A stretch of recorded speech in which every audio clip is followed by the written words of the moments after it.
Today we're going to be talking about how to balance chemical equations, and the goal of this video is to explain the law of the conservation of atoms and show you how to use the tally method to balance equations.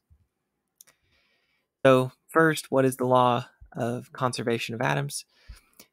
This law basically says that there must be the same number of each type of atom before the reaction as there are after the reaction. So the key there is it's got to be the same number of atoms before and after. Now, this leads me to this term, coefficients. What are coefficients? These are the numbers that go in front of each substance. And the coefficient indicates the number of atoms or molecules that are reacting or being produced. So I think it will be most helpful for you to see some examples to see how you balance an equation, where you write the coefficients, and how exactly the law of conservation of atoms works. I mentioned a moment ago we'll be using the tally method to balance equations in this class. So let me show you these examples. Okay, so here's our first problem. Every time you're balancing an equation, you're going to follow these same steps. If you see a substance that's on both sides of this arrow in the middle, then you're going to write that right below the arrow. So I see Al on both sides of that arrow. So I'm going to write Al right below it. I also see S on both sides of the arrow. So I'm going to write S right below it. Now, how many ALs do I have on the left side of the arrow? Right here's AL. I don't see a little number beside it, so there's only one AL there. How many ALs do I have on the right side of the arrow? There are 2, so I'm going to write a 2 right here. Okay, now, obviously, that's not balanced. The law of the conservation of atoms say that the number has to be the same on both sides. So how can I balance these? I can put a coefficient in front of that AL, and now I have 2 ALs, so my ALs are balanced. Let's do the same thing with the S's. How many S's do I have on the left side of the arrow? There's no coefficient in front of that S, so I only have one S on the left. How many S's do I have on the right side of the arrow? I have 3, so I'm going to write a 3 right here. The law of the conservation of atoms say that these numbers need to be balanced, but they aren't right now. So what can I do? I can write a coefficient of 3 in front of the S, and now my equation is balanced. So that's the first example. Okay, let's move on to the second one. Same thing. Begin by looking at the left side of the arrow and the right side of the arrow. If you see a substance that's on both sides, you got to write it down. So I see Li and Li on both sides of the arrow, so I'm going to write Li right here. Let me back up slightly. Li goes right there. All right, and I also see O and O. So an O on the left and O on the right. So then I'm going to write O down here. And how many Li's do I have on the left side of my arrow? There's no coefficient there, so I only have one Li right now. And how many Li's do I have on the right side of my arrow? I see a little 2 as a subscript, so I have 2 Li's there. That's not balanced, so what can I do? I can put a coefficient of 2 in front of that Li, and now my Li's are balanced. Now let's do the O's. On the left side of the arrow, I've got 2 O's, so I'm going to write a 2 right here. On the right side, I don't have a little subscript by that O. The 2 is not on the O, the 2 is on the Li, so I really only have one O on the right side. That's not balanced. So what can I do to get these balanced? I can write a 2 in front there.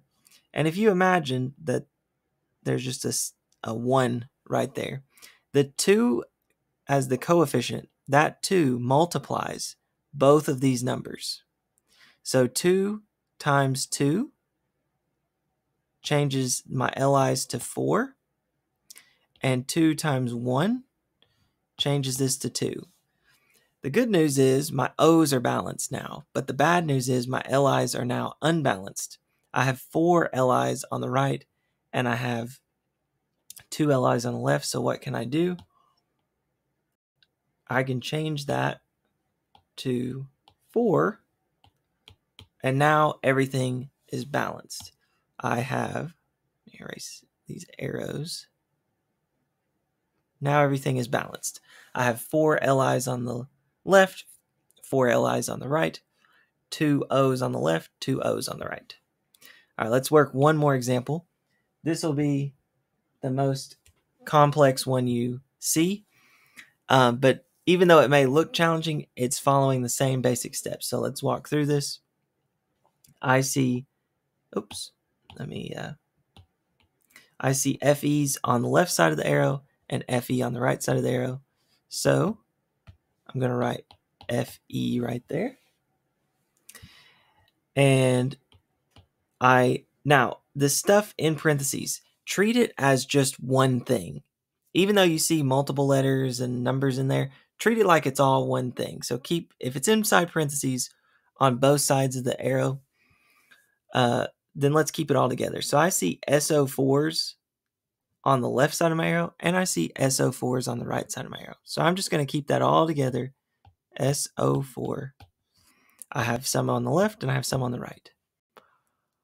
Let me erase those circles. Okay, so SO4s on the left and SO4s on the right. All right, let's keep going. I have NAs on both sides. So I'm going to write NA. And I have PO4s. Again, keep it, if it's in parentheses on both sides, keep it all together. I have PO4s on each side. So I'm going to write PO4. I have one on the left, some on the left, some on the right. Okay, now let's get it balanced. How many FEs do I have on the left side of my arrow? I have 2 of those. So I'm going to write a 2 right here. How many FEs do I have on the right side of my arrow? I have 1. What can I do to get those balanced? I can put a coefficient of 2 right there, and that gives me a balanced FE. However, keep in mind that 2 not only multiplies the FE, it also multiplies the PO4. And again, treat that PO4 like it's all one thing. So I've got 1 PO4, but when I put that 2 as a coefficient, 2 times the 1 PO4 gives me 2 PO4s. So I have 2 FEs and 2 PO4s. How many PO4s do I have on the left side of my arrow? Right now, there's only 1 over here. So I'm going to write 1. What can we do to get that balanced? We can put a 2 there. That 2 multiplies the PO4, but that 2 also multiplies this 3. Now you may be wondering, well, why doesn't the 2, what about that 4 right there?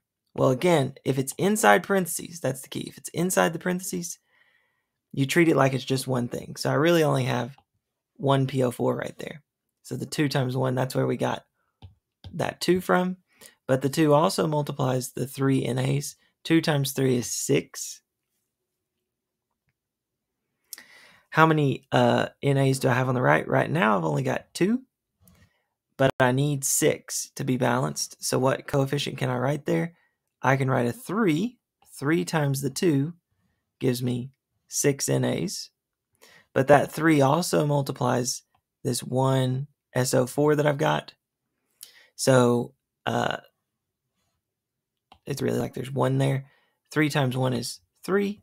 How many of SO4s do I have on the left side of my arrow? So keep the SO4s together. I've got 3 of those. So is everything balanced? I've got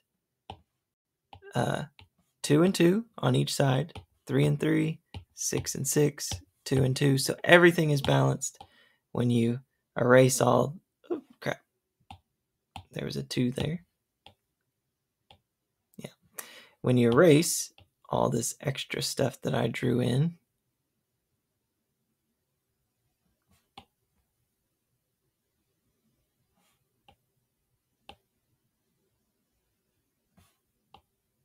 Erase all that.